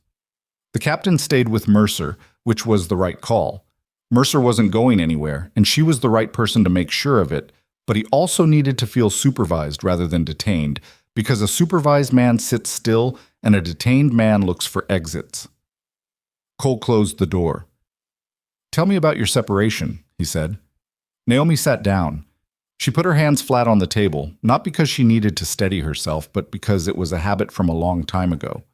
Grounding before a debrief, something a medic on her first team had taught her, a woman named Reyes, no relation to the man upstairs, who had said hands flat, breath slow, tell it in order, and who had not made it out of the 3rd deployment. She told it in order. In 2019, she'd been attached to an extraction team running a classified operation in a region she was still technically not permitted to name. The mission had gone wrong in the specific way missions go wrong when intelligence is compromised. Not explosively, not immediately, but in the slow accumulation of details that don't line up until you're already inside the problem. Her team had been redirected mid-operation based on updated coordinates that came through official channels and turned out to be wrong. 3 operators had been injured. 1 had not come home. The official finding was equipment failure and bad weather. She had filed a supplemental incident report stating that the coordinate discrepancy was inconsistent with equipment failure and requested a formal review of the intelligence chain. The review had been conducted internally. The finding had been the same as before. 2 months after the supplemental report, she'd been called in for a routine psychological evaluation. Standard, her supervisor had said, they do these after high-casualty incidents. Nothing unusual. The evaluating officer had been a civilian contractor. The evaluation had lasted 4 hours and had covered, in detail, her supplemental report, the specific claims she'd made about the coordinate chain, and her overall assessment of her unit's operational security. She'd been separated from service 6 weeks later. Medical grounds. The documentation cited stress-related cognitive impact impairing operational judgment. She had not had stress-related cognitive impact impairing operational judgment. She had had a correct assessment of a compromised intelligence chain, written down in a document, submitted through proper channels. Cole was very still across the table. Torres had stopped typing. "You never pursued it," Cole said. "I tried to pursue it," she said. "I contacted 2 people above my chain of command. 1 stopped returning my calls after the 2nd conversation. The other told me, off the record, that I should let it go and that my license to practice nursing was a good thing to have, and I should make sure I kept it." She paused. "I let it go. I moved. I worked. I tried to be somewhere quiet." "Silver Ridge," Cole said. "Before that, Kansas. Before that, New Mexico. I don't love staying in one place too long." She looked at the table. "I told myself it was preference, that I just needed to keep moving until I found somewhere that fit." She paused. "That's the story I was telling myself before tonight." Torres turned his laptop toward Cole. He'd been building something while she talked. A document, a timeline, pulling threads from whatever database he had access to. "The network we've been tracking," Torres said. "The 7 facilities it accessed before Redstone. 3 of them had a commonality we hadn't connected until now." He pointed. "Former military medical personnel. In each case, there was a staff member at the facility with a service record that included a classified incident or a filed complaint about operational security." He looked at Naomi. "In each case, Within 18 months of that person joining the facility experienced an access event, a data breach, an infiltration, something that looked like opportunistic crime, but wasn't. The room was quiet for a moment. They weren't just collecting hospital data, Cole said. No, Torres said. We think the medical facilities were cover, secondary purpose. The primary purpose was tracking former personnel who had filed complaints or reports about compromised operations, using the hospital access as a surveillance infrastructure. He looked at Naomi steadily. We think they've been watching you for a while. She absorbed this. She sat with it the way you sit with something that recontextualizes a significant portion of your recent life. Not with drama, just with the quiet, grinding work of revising. The clinic in Kansas, the job before that in New Mexico. The sense she'd had, twice, of being slightly too visible, of a car that appeared in the same place 2 days running, of a phone call that had disconnected at the exact wrong moment and then not reconnected. She'd filed all of it under paranoia, under the specific psychological aftermath of what she'd been through. She said, the separation documentation, the medical grounds finding, if that network is connected to the intelligence chain I flagged in my report, then your separation may have been manufactured to discredit you before you could make the report credible, Cole said. He said it flatly, without inflection, which was worse than if he'd said it with any other tone. Flat meant he thought it was probably true. She looked at him. Can you verify that? It'll take time. The documentation path is complicated, and some of it will be classified above my current authorization. He met her eyes. But I'm going to pull it. Tonight if I can. Because if what Torres is seeing is right, then the operation against Reyes tonight wasn't just about silencing him. It was about creating a situation in which a compromised facility could be documented, and the documentation could be used to discredit any further reports coming out of it. He paused. They were going to let Reyes die, let the hospital take the liability, and then use the fallout to bury whatever Reyes had been about to report. What was he about to report? Naomi asked.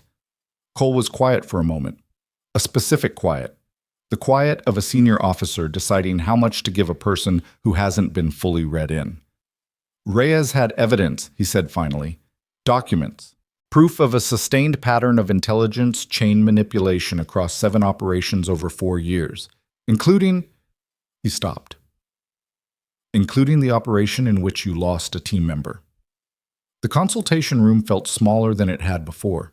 She thought about the operator who hadn't come home, a man named Garza, 29 years old, from Albuquerque, who had a younger sister he called every Sunday and who had been trying to finish a degree in civil engineering through a distance program because he wanted to build things when he was done serving, who had died in coordinates that shouldn't have been wrong, whose death had been recorded as a consequence of bad weather and equipment failure. She thought about the supplemental report she'd written, the 4-hour evaluation, the letter of separation. He has proof, she said. He had it on him when he crashed, Cole said. Physical documents in the vehicle. They were recovered. They're in federal custody. He paused. That's why the crash had to happen before he reached the transfer point. If he'd made it to Denver, the documents would have been entered into a protected federal record within the hour. But the crash put him here, Naomi said, where they thought they had access, where they thought Mercer would ensure he didn't survive long enough to transfer. Cole's voice was even. Mercer wasn't just feeding movement data. We're still building the picture, but what Torres has seen in those files suggests Mercer had standing instructions for certain categories of patient, high-risk federal cases, instructions about medication protocols, about what to document and what not to. She thought about the patient who had arrived with no blood pressure and a military dog guarding his body, about Mercer standing at the edge of the trauma bay not moving, about the specific way he'd positioned himself between her and the team, not to help, she understood now, not even out of ego, out of intention. He was waiting to see if Reyes would stabilize, she said. If he stabilized on his own, Mercer could step in and manage the outcome. If he crashed, she stopped. If he crashed without proper intervention, Cole said, it looks like the patient was too far gone on arrival. Medicine did its best. Tragic outcome. He looked at her. You complicated that. She hadn't meant to complicate it. She'd just been in the room. Torres closed his laptop. He looked at Cole. I need to get the files from Mercer's desktop to the federal evidence server before anyone in that network realizes the relay was cut. If there's a secondary trigger we haven't found, go, Cole said. Torres left. Cole looked at Naomi across the table. It was the first moment since the dark vehicles had arrived that the room contained only two people, and the specific weight of that, of a conversation without witnesses, settled around them. I need you to understand something, Cole said. What you did tonight, the command, the fast exam, Webb, the badge log, walking into that room with Mercer, none of that is small. None of it.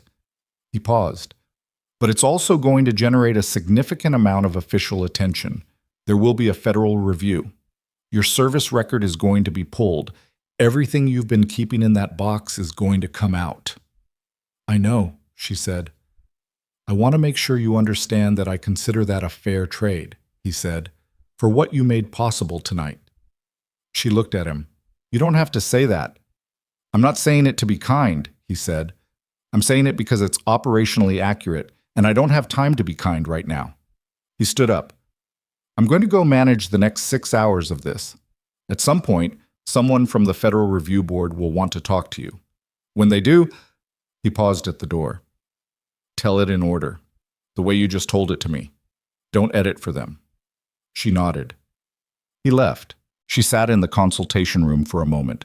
The table, the 4 chairs, the acoustic tile ceiling with its familiar water stain in the corner that she'd noticed the one time she'd been in this room before, delivering a sepsis update to a patient's family. The room looked the same as it always had. She felt fundamentally different from the person who'd walked into it 90 minutes ago, and she was trying to decide whether that was true or whether she'd always been this person and had simply been standing in the wrong light. She got up and went back to work. The ER at 2 a.m. on a Wednesday had its own logic. The adrenaline cases had mostly cleared. What remained were the slow burns. A woman in her 70s with a UTI that had progressed to early sepsis, caught fast enough to manage with IV antibiotics. A teenager with a migraine who'd been wading through all of it with sunglasses on, bless him. 2 more minor cases that needed attention and documentation and the specific kind of presence that says you matter. Even now, even tonight. Naomi gave them that presence. She was good at it. She'd always been good at the part of medicine that required you to be fully in the room with the person in front of you, even when the rest of your life was on fire. Maybe especially then. Darnell found her at the sepsis patient's room, adjusting the IV rate. He'd been hovering at the edge of her peripheral vision for 20 minutes, in the way young techs hover when they want to say something and don't know if they're allowed. Say it, she said, without looking up. He stopped. Mercer. The agents took him into the back office. He's still there, and everyone knows something happened, but nobody knows what. He paused. And you just keep working. Patients still need nurses, she said. Yeah, but he tried to find the words. You look different from earlier. You look like... He gave up on the sentence. Never mind. Like what? She asked. She looked at him now. He thought about it. Like you stopped pretending to be smaller than you are, he said, which was more perceptive than she'd expected from him at 2 a.m., and which hit something in her chest at an angle she didn't fully anticipate. She looked back at the IV line. Go check on room 4. The migraine patient needs a reassessment. He went. She adjusted the drip rate by 2 milliliters and thought about the word pretending. At 2:47 a.m., Cole's captain, whose name Naomi finally learned was Captain Vera Huang, came to find her at the nursing station with an expression that was doing something complicated. Mercer's asking to speak to you, Huang said. Naomi looked up from the chart she was documenting. To me, specifically. He won't talk to federal agents without a lawyer present, which is his right, so we're not pressing. But he asked voluntarily to speak to you. Huang paused. You don't have to. Naomi thought about it. Then she said, Is Cole aware? He authorized it, with me present. She saved the chart, stood up. Mercer was in the hospital administrator's office, which the federal agents had commandeered because it had a lock and a window that looked into the parking lot and not the ER floor.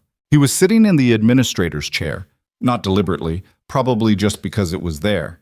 And the irony of that was not lost on Naomi when she came in and found him looking diminished in a seat with too much authority attached to it. He looked at her for a moment without speaking. His coffee cup was on the desk, cold now. He was still in his white coat, which looked wrong in the way things look wrong when context has stripped them of their meaning. "I want to say something," he said. "You don't have to accept it." "Say it," she said. "I treated you badly." He held her eyes. Not performing, just stating. Not just tonight. From the first week. I treated you like you weren't capable, and like your judgment didn't matter, and I did it in front of other people. He paused. "I'm not asking for anything. I just need to say it." She looked at him. The anger she'd expected to feel was still not there, or it was there in such a compressed form that it was indistinguishable from the cold, clear clarity she'd been operating in all night.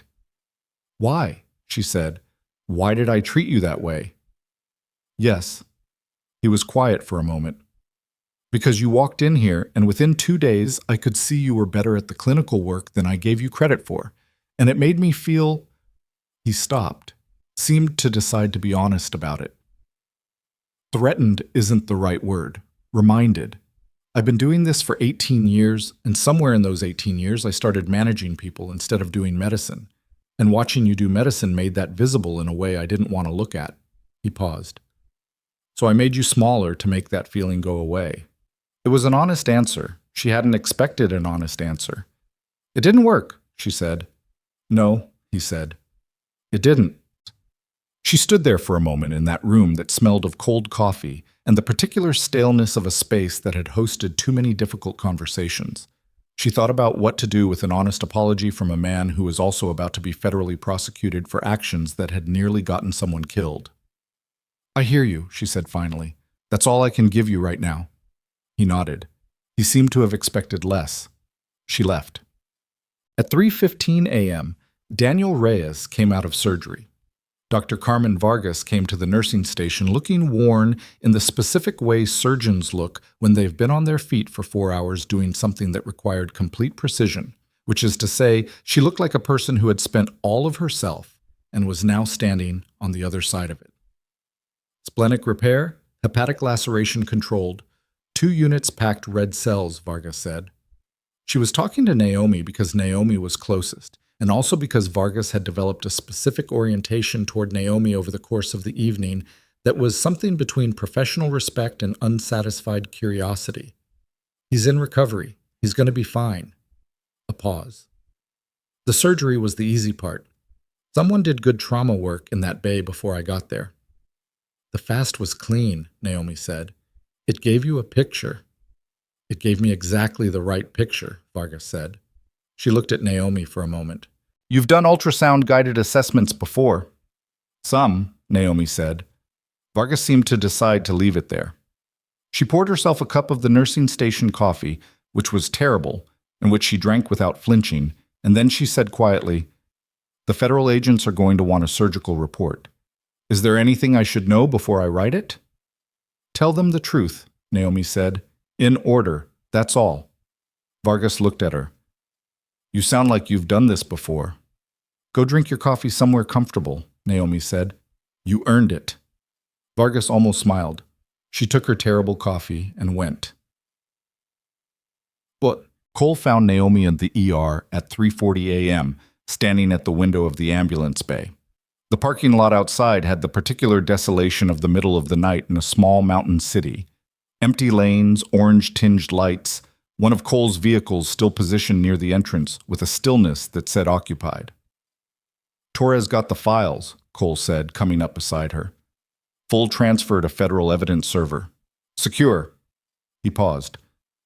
"Mercer's counsel has been notified and he'll be formally detained at 6 a.m. when they can process it properly. Tonight he stays in the administrator's office." "And Webb?" she asked. "Webb's cooperation agreement is in progress. He gave us everything. The contact history, the messages, the platform. His lawyer's flying in from Denver." He paused. "His daughter is fine. We sent someone to verify." She let out a breath. Not dramatically. Just a small release of something she'd been holding without knowing she was holding it. "Ortiz, the man outside with the knife. He's talking, Cole continued. He's talking because his network doesn't know he's been detained yet, and he's hoping to make a deal before they find out and decide he's a liability. What he's giving us is specific enough to move on. He paused. The woman who ran this, the one Mercer knew as Lena, Torres has a real name, an institutional affiliation. We're executing an arrest authorization at 5 a.m. Where? Naomi asked. Denver, a federal building. He let that land. She's been operating inside a federal agency for 11 years, running a parallel intelligence network using medical facility access as the backbone. Everything she's been gathering, personnel movements, patient identities in protected categories, operational timing for high-risk transfers, it's been going somewhere. And that somewhere is another country, and we've been 3 months behind her entire time. Until tonight, Naomi said. Until tonight, he said. Because a nurse in an ER in Silver Ridge noticed a badge access log that didn't fit the schedule. She looked out at the parking lot, the orange light, the still vehicle. I also noticed it because I've been trained to notice things that don't fit, she said. Don't make it simpler than it is. I'm not making it simpler, he said. I'm being accurate. He looked at her profile. The review board. Your service record. It's going to happen fast. I'm going to push for it, because Reyes's documents corroborate your original report directly, which means the separation finding against you is not going to survive contact with a review. He paused. You understand what that means? She understood. It meant the 5 years she'd spent moving between small cities and quiet clinics and trying to become small enough to avoid attracting the attention of something she hadn't had a name for had been 5 years of running from a verdict that was about to be overturned. It meant Garza's death might finally be recorded correctly. She thought about that. About what it would mean to have his file amended, to have the weather and the equipment failure replaced with what had actually happened, to have a record that said the intelligence was wrong and someone made it wrong on purpose. It wouldn't bring him back. Nothing was going to arrange itself into the kind of resolution that undid the thing that mattered most. That was the truth of it, and she'd known it for 4 years. And she knew it now in this parking lot window at 3:40 in the morning with everything shifted around her. But it would be true, and true was something. I understand, she said. Cole nodded. He started to move away, then stopped. The dog, he said. Shadow. When Reyes is cleared for visitors, the dog goes in first. Handler protocol for his unit. He paused. When that happens, Shadow is going to look for whoever gave the command. That's how they're trained. Command bonding is significant. He looked at her. I thought you should know. She didn't answer that. Cole left. Paulette materialized at her elbow approximately 30 seconds later, which meant Paulette had been hovering just out of earshot, which Naomi had been aware of and had chosen to say nothing about. How much of that did you hear? Naomi asked. Enough, Paulette said. She was quiet for a moment. You were a combat medic. I was. In classified operations. Yes. Another moment. And someone ended your career because you wrote a report saying the wrong thing. Something like that. Paulette looked at the parking lot. She had the expression of a woman who was restructuring 16 years of assumptions about how the world worked into something that accommodated this new information. The first week you were here, she said, I told you Mercer was rough on new people. I told you not to take it personal. She paused. And then I watched him do it, and I didn't say anything because that's how it's always been in this department, and I decided a long time ago that keeping the peace was more important than… She stopped. I'm sorry, I should have said something. You introduced me to the supply closet on day 1, Naomi said. You sent me the trauma kit tonight without asking questions. You're the only person in this building I trusted to come find me. She paused. That's not nothing. Paulette made a sound that wasn't quite a laugh and wasn't quite anything else. You're very strange, she said. I mean that as a compliment. I know, Naomi said. At 4:22 a.m., Torres came to find her with his laptop again. She was back at the nursing station, finishing documentation on the sepsis patient, and she registered his approach from the change in his stride. He was moving differently than he'd been moving for the last several hours. Not the quick, task-focused movement of an agent managing a live operation. Something slower, more careful. "We have a problem," he said quietly. She looked up. He turned the laptop. On the screen was a communication intercept. She could tell from the format, the metadata strip at the top, the timestamp notation. "The relay we cut," Torres said. "Before it went dark, it transmitted a packet. I told you that. What I didn't know until 11 minutes ago is that the packet wasn't a trigger or an alert." He pointed to a line in the intercept. "It was a query. It was asking for updated status on a secondary asset." She looked at the screen. She was reading the decoded text of the query, which Torres had translated from the encrypted format, and she was reading it and the understanding was cold in a way that moved through her quickly. The query was asking for status on a secondary asset inside Redstone Memorial. Not Mercer. Not Webb. Someone else. "You said you traced the relay to Mercer's extension," she said. "The call at 7:14 was Mercer," Torres said, "but the packet that transmitted at—" He pointed at the timestamp. "That was after we'd already isolated the relay. Mercer was in the administrator's office. He couldn't have sent it." She looked at the timestamp. She looked at the query text. She looked at the routing metadata that indicated from which physical device in the hospital network the query had been sent. The device ID mapped to a terminal she recognized. It was not in the physician workroom. It was not in any administrative office. It was at the nursing station. The nursing station where she had been sitting 2 hours ago when she'd pulled up the access log. The nursing station where multiple staff members had been moving through all evening. The nursing station that was, at this moment, 12 feet behind her. She turned slowly. The ER at 4:22 a.m. had 3 staff members visible. A resident she didn't know well, who had come on at midnight. Darnell, who was charting near room 3. And Paulette, who was standing at the far end of the nursing station with her back turned, typing at a terminal. Naomi looked at the timestamp on Torres's screen again. She looked at Paulette's back. She thought about 16 years. She thought about, "I know this building better than anyone." She thought about the specific way Paulette had appeared at her elbow throughout this entire evening, always present, always just close enough to hear, always with an explanation that made sense. She thought about the trauma kit delivered without questions. She thought about being the only person in this building Naomi had said she trusted. Her hands, for the second time tonight, closed into fists at her sides. "Torres," she said very quietly. "Don't look at her. Don't change your posture." She kept her voice even.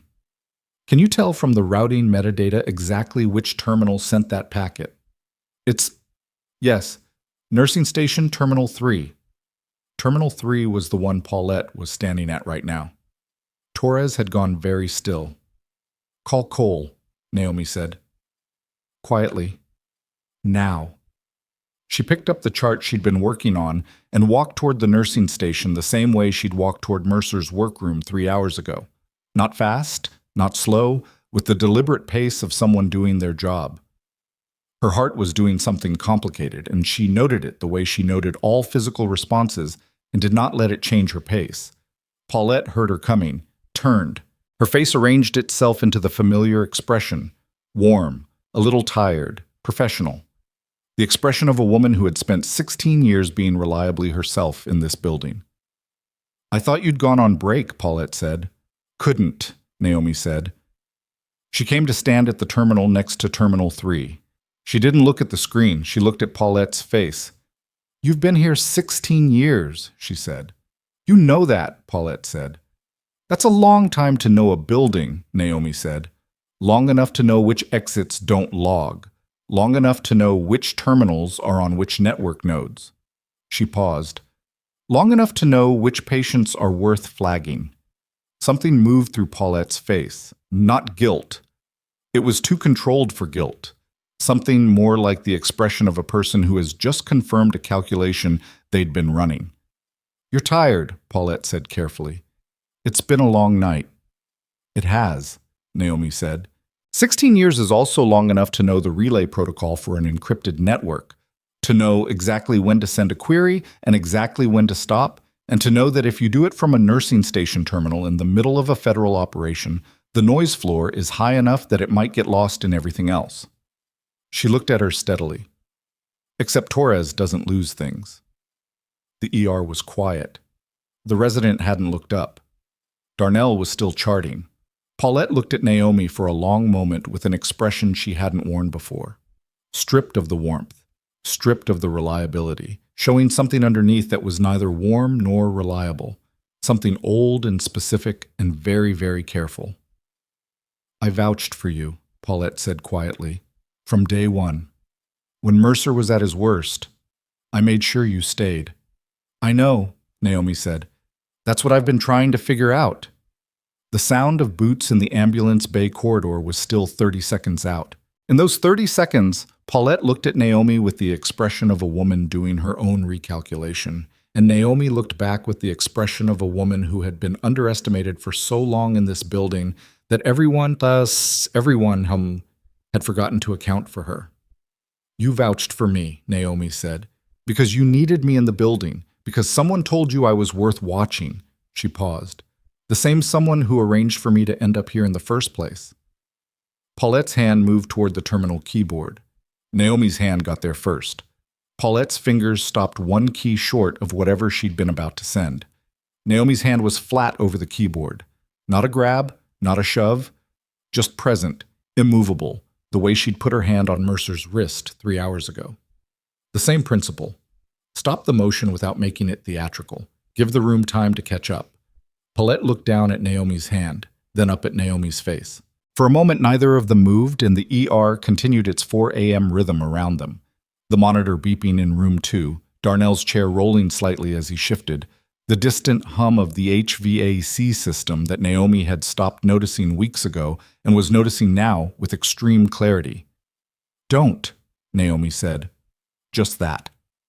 Paulette's expression had completed its transformation. What was underneath the warmth, now fully visible, was not monstrous. That was the part Naomi was still processing. It was just tired.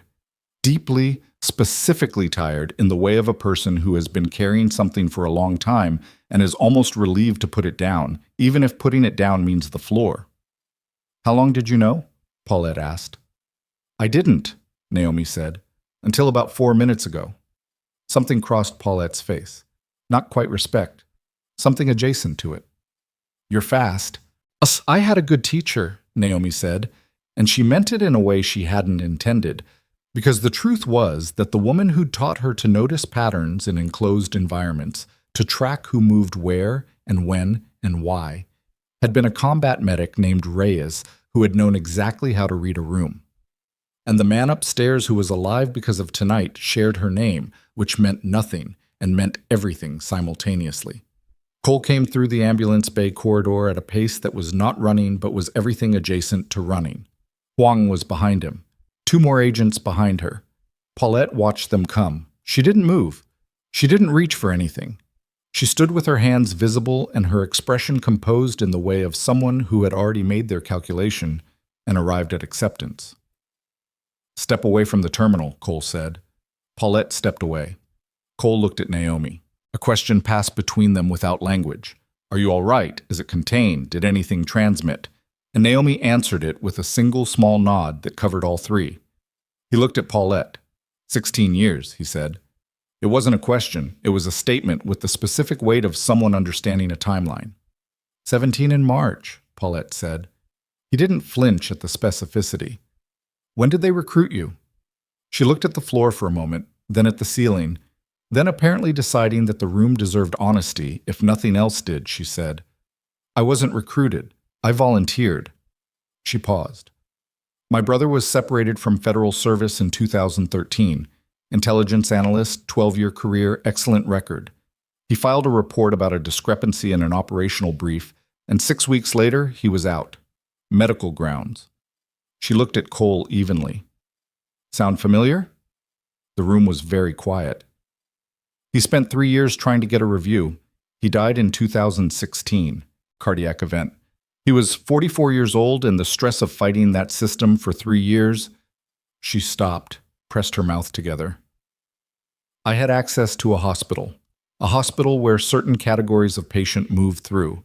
I had 16 years of relationships in this building, 16 years of knowing every system, every process, every person." She paused. "They found me, or I found them. By that point, the distinction didn't matter much. Naomi listened to this. She stood at the terminal she'd covered with her hand, and she listened, and she let the information settle into the complicated space where it needed to go. The space where she kept things that were true and painful and not simple. Paulette had done something that had nearly killed a man. Paulette had also, in some version of her own accounting, done it for a brother who'd been broken by the same machinery that had broken Naomi's career and killed Garza and buried Reyes's documents and would have kept going, clean and invisible, if tonight had gone differently. That didn't make it right. Nothing was going to make it right. But it was human. It was the kind of human that Naomi understood in her bones, even while she stood on the opposite side of it. "I kept you here," Paulette said, looking at Naomi. "They told me you were compromised, that you were a planted operative checking up on Mercer's network activity. I was supposed to watch you and report." She paused. "So I watched you. For 3 weeks, and you were just—" She made a small, helpless gesture. "You were just doing your job. Better than anyone here. Taking the garbage Mercer threw at you and not breaking and just doing the work." Something cracked slightly in her voice. "My brother did that too. He just did the work. And they ended him anyway." "He shouldn't have been alone," Naomi said. Paulette looked at her. "Your brother, he shouldn't have been alone in that fight." She paused. "Neither should you have been. Neither should I have been." She held Paulette's gaze. "But this isn't how you fix that." Paulette nodded slowly. Just once, like she'd known that for a while and needed to hear it from someone who meant it. Cole nodded at Huang. Huang moved to Paulette's side, not roughly, and said something quiet about rights and process and the things that get said at this moment. Paulette listened. She didn't resist. She put her hands where they needed to go, and she looked at Naomi one more time before Huang turned her toward the corridor, and what was in her face was not a villain's expression. It was a person's expression, complicated and tired and done. Naomi watched her go. Darnell had looked up. He was staring at the corridor Paulette had disappeared into with the expression of someone whose 16-year anchor point had just been removed from the room. The resident near room 2 had also looked up. 2 nurses from the night shift who'd come in for something routine were standing near the medication room, not moving. Naomi looked at all of them. Then she sat down at the nursing station, pulled up her chart, and finished her documentation on the sepsis patient in room 6. Because the sepsis patient in room 6 had nothing to do with any of this and needed her potassium level rechecked in 40 minutes, and someone had to keep track of that. She heard, rather than saw, the rest of the staff slowly, uncertainly, return to their work. At 5:03 a.m., the arrest in Denver happened. Torres told her about it simply, standing at the edge of the nursing station with his laptop closed for the first time all night, which meant the active operational phase was over. The woman who had called herself Lena, whose real name was Sandra Voss, Deputy Director of a Federal Intelligence Coordination Office, 11 years of building a shadow infrastructure inside legitimate institutions, had been taken from her apartment by 6 federal agents without incident. She had not seemed surprised. Torres said that was the thing he couldn't stop thinking about. She'd opened the door in a bathrobe with the expression of someone who had known this moment was coming and had decided long ago how she would meet it. "What happens to the network?" Naomi asked.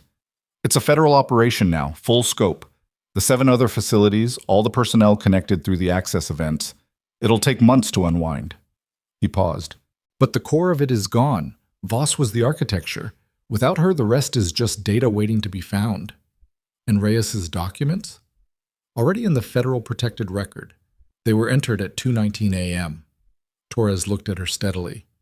"The operations they document, the coordinate manipulations, the compromised intelligence chains, it's enough to reopen findings on at least 4 incidents, possibly more." He paused. "Including the one in your service record." She absorbed this. Outside the ambulance bay windows, the sky over Silver Ridge was beginning the first pale suggestion of morning. Not light yet, just the absence of the deepest dark. "The review board," she said. "Cole's already filed the emergency request. Given the Voss connection and Reyes's documentation, the JAG office is treating it as priority. You'll hear from them within 72 hours. He paused. "The medical separation finding, the cognitive impact assessment, it's going to be vacated. The evaluating officer who ran your psychological review was a contractor connected to Voss's network. We have that in the documentation. He said it matter-of-factly, the way he said everything, and she was grateful for that because if he'd said it gently, she might have had a harder time keeping herself together. Okay, she said. Okay, he agreed. He picked up his laptop. For what it's worth, and I know it might not be worth much from someone you met tonight, you did exceptional work. The badge log alone would have been enough. Everything after it was... He seemed to search for the right word and land on the honest one rather than the flattering one. It was the difference between this operation having a clean outcome and not having one. He nodded once. That matters? He walked away. She sat with that for a moment. That matters. Such a small phrase for such a large thing. She'd spent 5 years in small cities being careful and contained, trimming herself down to fit the shape of a person who didn't attract notice. And in one night in a mountain ER, she'd done more of the things she was built for than she'd allowed herself to do in all those years combined. It mattered. She knew it mattered. She was just finding that knowing it and feeling it were two separate processes that took different amounts of time. At 6:30 a.m., Daniel Reyes was transferred from recovery to the ICU. At 7:15 a.m., the ICU charge nurse came to find Naomi in the ER with an expression that said she'd been asked to deliver a message she didn't entirely understand. There's a man up there who says he needs to see you, the charge nurse said. Colonel something. He says it's about a dog. Naomi went upstairs. The ICU at Redstone Memorial had 8 beds and a particular quality of morning light that came through the east-facing windows and made the monitors look less clinical than they did at night. Reyes was in bed 4. Intubated still, sedated, surrounded by the machinery that was doing his breathing work while his body focused on the repair. He looked smaller than he had on the gurney. Critical patients always did. Shadow was in the room. Cole had arranged it. She didn't know how, didn't know what conversation he'd had with the ICU charge and the hospital administrator and whoever else had an opinion about a Belgian Malinois in the intensive care unit, but he'd arranged it. And the dog was lying on the floor beside Reyes's bed with its chin on its paws and its eyes tracking everyone who moved near the bed with the patient, unwavering attention of an animal that has a job and is doing it. Cole was standing near the window. When Naomi came in, Shadow's head lifted. The dog looked at her with the same assessment it had run in the trauma bay 6 hours ago, reading posture, reading movement, running the checklist. Then it did something it hadn't done in the trauma bay. Its tail moved, twice. She crouched. Let the dog come to her rather than reaching. It stood, crossed the floor, and pressed its head against her hand with a weight that was not demanding, but was definite. She scratched behind its ear once, briefly, because that was all it needed and all she had. Shadow, Cole said quietly from the window. The dog looked at him. Hold. It returned to Reyes's bedside and lay down. Cole looked at Naomi. He's going to recover fully. Vargas confirmed this morning. The repair held overnight. Pressure is stabilizing. They'll extubate by tonight if the trend continues. He paused. His daughter is being flown in from Chicago. She's 14. She doesn't fully understand what her father does or what happened to him last night, but she asked if there was a dog.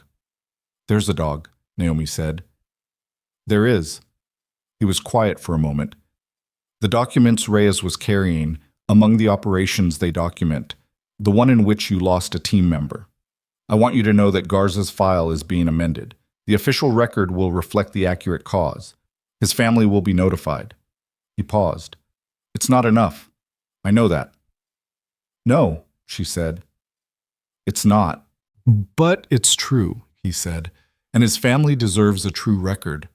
She looked at Reyes through the glass wall of the ICU bay. The rise and fall of his chest, assisted and mechanical and present, alive because a dog had blocked a trauma bay and a nurse had known the right words. Alive because chains of events are strange and long, and the consequences of doing the right thing in the right moment can extend far further than you ever see from where you're standing. What happens to you now? Cole asked. She stood up. I finished my shift, she said. I have 4 hours left. He made a sound that was very nearly a laugh. After that. She thought about it honestly. I don't know, she said. For 5 years after I left the service, I was trying to figure out what shape to make my life. I kept it small because I thought small was safe. She paused. I think I was wrong about that. The review board is going to vacate the separation finding, he said. That clears the record, but it doesn't reinstate anything automatically. If you wanted to pursue that, I don't want to go back, she said. She was clear on that, at least. I was a medic. I'm a nurse. That's not a lesser thing. It's just a different thing. She looked at Reyes. People need someone in the room who knows what to do. That's always going to be true in a hospital. It's just also sometimes true in a trauma bay in a combat zone, and sometimes true in a loading dock with a knife wound, and sometimes true in an administrator's office at 3 in the morning. She paused. I don't need to go back to the service to do that. No, Cole said. You don't. He reached into his jacket and produced a card, set it on the windowsill beside her without making it formal. If you ever want to consult, Federal Medical Support Operations, Trauma Protocol Development, training programs for forward medical teams. There are ways to use what you know that don't require re-enlistment. He paused. I'd rather you be in those rooms than not. She looked at the card, picked it up, put it in her pocket. I'll think about it, she said. That's all I asked, he said. What? She went back to the ER and finished her shift. The last 4 hours were ordinary in the way hours can be ordinary even after the night they follow. A broken arm, a medication question, a man in his 80s whose oxygen saturation had dropped enough to warrant monitoring and whose wife sat beside him holding his hand with the grip of someone who has been married for 50 years and intends 50 more. Naomi checked his sats every 20 minutes, adjusted his supplemental oxygen twice, and spent 3 minutes talking to his wife about nothing important. The wife's garden, the early November snow, whether the hospital cafeteria made decent coffee. It did not make decent coffee. They agreed on this with the solemn certainty of shared experience. She did these things. She was present for them. She had always been good at being present for the ordinary things, even when the extraordinary things were pressing at the edges. And she understood now that this was not a survival strategy or a coping mechanism, but simply who she was. A person who believed that the man in front of her with the dropping oxygen saturation deserved her full attention regardless of what else had happened that night, and that this belief was not naive but was in fact the most durable thing she owned. At 10 a.m., the day shift arrived. The handoff was strange. Most of the day shift had heard pieces. They'd been getting texts and calls since 5 a.m. from night shift staff who were awake and processing and needed to tell someone what they'd seen. The day shift nurses and techs came in with the specific energy of people who have received enormous, unverified information and are trying to behave normally while waiting to confirm it. They looked at Naomi with something she wasn't accustomed to seeing directed at her in this building. She gave report efficiently, covered every patient, flagged the issues that needed flagging, and did not perform anything for the gathered attention. The day shift charge nurse, a man named Gerald, who had the calm competence of someone who had seen most things, looked at her at the end of handoff and said, "You should go home and sleep." "I should," she said. "You're going to be okay?" he asked, and he meant it genuinely, which was not the kind of question she'd been asked often enough in this building and which she received without deflecting. "Yeah," she said. "I think I am." She changed out of her scrubs in the locker room, washed her hands, which was automatic and probably unnecessary, and which she did anyway. Looked at herself in the mirror for a moment, the particular face of a person who has been awake for 18 hours and has done a significant amount of things that mattered. She looked tired. She looked like herself. She'd stopped trying to distinguish between those two things a long time ago. She collected her bag, walked through the ER, which was already filling with the first rush of morning cases, the slow rotation of need that the building processed day after day without stopping, and went through the ambulance bay doors into the November morning. The air was cold and clean in the specific way of mountain mornings, with a smell of pine and coming snow and the distant thin light of a sun still low over the ridge. She stood in the ambulance bay and breathed it for a moment. Forsyth was outside, leaning against the building wall, hands in his white coat pockets. He looked like he'd been there for a while, trying to decide whether to go back in or not. He straightened when he saw her, opened his mouth, closed it, opened it again. "I should have backed you up," he said, "that first week, when Mercer corrected you in front of everyone. You were right about the pneumothorax, and you were right before him, and I knew it, and I didn't say anything. He looked at the pavement. I've been doing that for 2 years in this department. Not saying the thing I know is true because it was easier not to. He looked up. I don't want to keep doing that. She looked at him. He was 28, maybe 29, still in the part of his career where the institutional hierarchy felt more real than his own judgment, which was a phase she understood because she'd been in it once before she'd learned, in extremely unambiguous circumstances, to trust her own assessment. Then don't, she said. Just like that? It's not just like that, she said. It's hard. Every time. You'll still hesitate sometimes. You'll still miscalculate when to push and when to hold. She paused. But you start by deciding it matters. And then you keep deciding it. Every room, every shift. She looked at him steadily. The patient is always the reason. Keep the patient in the center, and the rest of the calculation gets easier. He nodded slowly, absorbing this.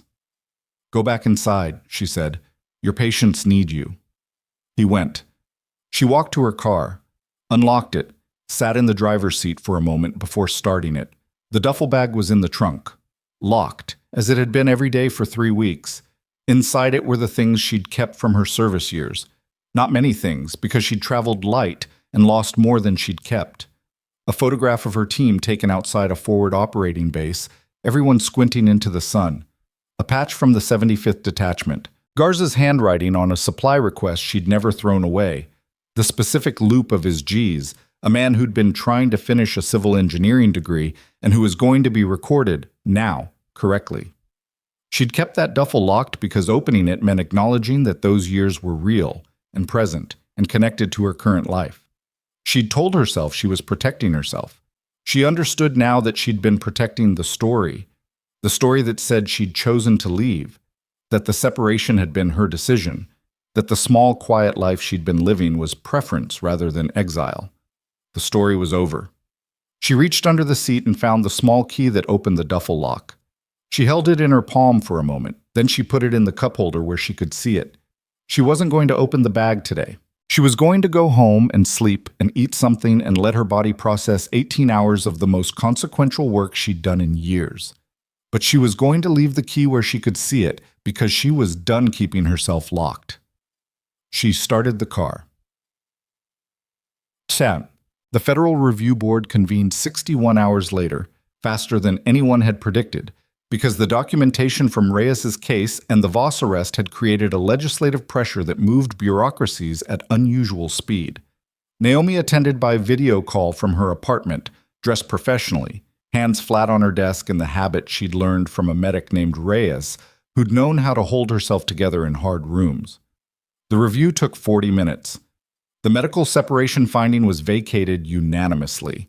The evaluating contractor's assessment was formally struck from her record and flagged for independent review. The cognitive impact notation, the thing that had been used to discredit her supplemental report, the thing that had quietly followed her from her service file into every subsequent credentialing process, was removed.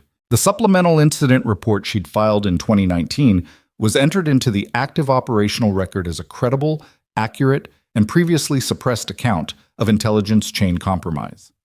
The board chair, a woman in her 60s with the economical manner of someone who has conducted thousands of proceedings, looked at Naomi through the screen and said, "Your record now reflects your actual service. I'm sorry it took this long for the record to catch up to the truth." Naomi said, "Thank you." She meant it without irony and without bitterness, which surprised her a little because she'd expected bitterness to be waiting there. Instead, what she found was something she had to think about for a moment before she named it. Relief. The specific relief of a person who has been holding a weight for so long that they'd stopped noticing it until someone lifted it. She closed her laptop, sat in her apartment with the November light coming through the window, the kind of thin, clear mountain light that arrived this time of year with no warmth attached, but with a particular honesty. Everything visible, nothing soft-focused, the ridge outside her window sharp against a sky the color of clean slate. She thought about Garza. She thought about the Sunday calls he'd never stopped making to his sister. She thought about the amended record that now said something true about how he died and who was responsible for the conditions that killed him, which wouldn't give his sister her brother back and wasn't supposed to. The record wasn't a substitute for the person. It was just a refusal to let the official story be a lie. Sometimes that was all justice looked like. Not restoration, just refusal. She thought about Mercer, who had been formally charged 2 days after his detention with federal obstruction, conspiracy to facilitate harm to a protected federal witness, and multiple counts related to improper disclosure of patient information. The charges had been filed publicly, which meant they had appeared in the Silver Ridge Courier and the Denver Post, and a federal press release that used the words attending physician at Redstone Memorial Hospital in the first paragraph. His medical license had been suspended pending the outcome, which the medical board spokesperson had described as standard procedure, in a tone that made clear it was not expected to be reinstated. She thought about Paulette, whose case was more complicated. Cooperation was being discussed, the coercion argument was being examined. The question of her brother's case, and whether there was any legitimate grievance underneath the illegitimate action, was being sorted by people whose job was to sort those things. Naomi didn't know what the outcome would be. She knew that what Paulette had done was wrong, and that why she'd done it was human, and that both of those things were true simultaneously, which was how most things were when you looked at them without needing them to be simple. She thought about Webb, who had entered a cooperation agreement and whose daughter's photo had been deleted from the network's storage servers, and who was currently on administrative leave while the medical board reviewed his case separately from the federal proceedings. He would probably keep his license. He would certainly keep his daughter. Whether those two facts would ever feel like enough to him was a calculation only he could run. She thought about Shadow, who had been photographed by an ICU nurse on day 2 of Reyes's recovery, lying with his chin on the bed rail next to Reyes's hand, and whose photograph had been sent to approximately everyone in the hospital by 9 a.m., which had done something useful for the collective emotional state of a staff that had been through an extremely unusual week. She thought about Reyes's daughter, 14 years old, who had flown in from Chicago and who had walked into the ICU room and looked at her father's face and then looked at the dog and then, after a long moment, at the monitors, and had asked the nurse on duty in a very controlled voice what each number meant, which the nurse had explained carefully and which the daughter had listened to with the specific attention of a person filing information for future use. A kid who'd grown up with a father who did classified work and had learned to manage her own fear by understanding the facts. Naomi had heard this secondhand from Huang, who'd been in the building for the daughter's arrival. She'd thought, that kid is going to be formidable. She'd thought it as a compliment. She thought finally about herself. Not with the critical inventory she usually ran, the accounting of failures and gaps and places where she'd been less than what the situation required. That accounting had its uses, but it had also been, she understood now, part of the machinery of making herself small. If you were always measuring your deficits, you didn't have to sit with the fact of your capabilities, which was a more frightening thing to carry because capabilities meant responsibility, and responsibility meant you had to keep showing up. She thought about herself plainly instead. Naomi Blake, 31 years old, former combat medic, current ER nurse. A person who had walked into a building 3 weeks ago carrying a locked bag and a redacted record and the particular exhaustion of someone trying to outrun their own history. A person who had been treated like furniture and had stayed anyway and had done her job anyway. Not because she was noble, not because she was performing patients, but because the patients needed someone in the room and she was there and she knew how. A person who had noticed a badge log, who had crouched in front of a dog, who had put her hand over a keyboard and stopped one more piece of this from completing itself. None of it had felt like power in the moment. It had felt like the next thing to do. That was what she'd learned, finally, about the way strength worked in practice. It didn't announce itself. It didn't wait for permission. It didn't require the people around it to recognize it in order to function. It just kept doing the work. It kept showing up in the room. It kept noticing the things that didn't fit, and saying so, even when saying so cost something, even when the room was full of people who'd decided the cost wasn't worth it. The work was the power. It had always been the power. She'd just spent 5 years trying to do it quietly enough that no one would notice. She was done being quiet about it. She picked up Cole's card from the desk where she'd left it. Read it again. Federal Medical Support Consultation, Advanced Trauma Protocol Development. She thought about Forsyth outside the ambulance bay, deciding to stop saying nothing. She thought about what it would mean to be in the rooms where the protocols were built, rather than just the rooms where they were executed.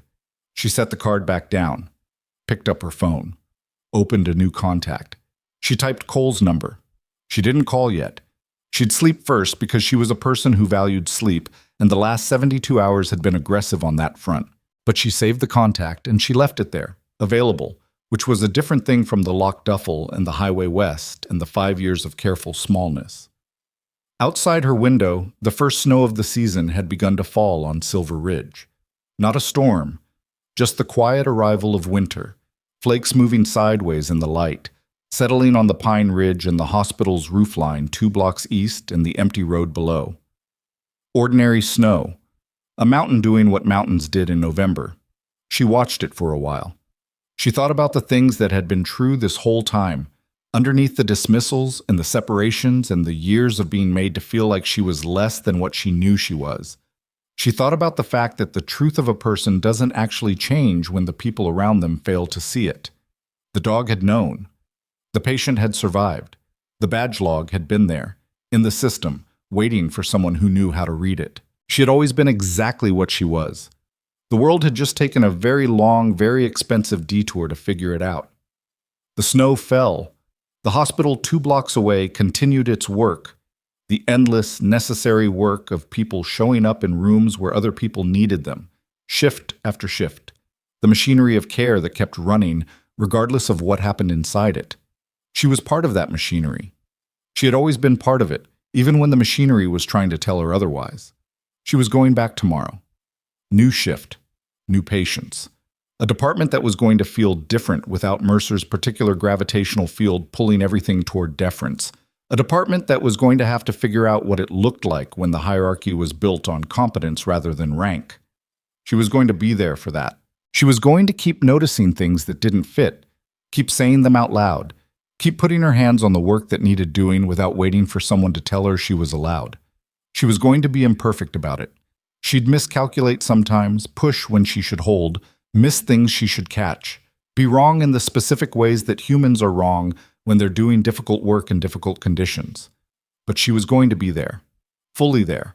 Not the trimmed-down version, not the small and careful version, the actual one.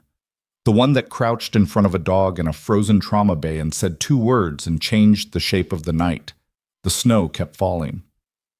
Naomi Blake sat in her apartment in Silver Ridge, Colorado, a woman with a cleared record and an open duffel and a phone number she hadn't called yet and a shift that started in 14 hours.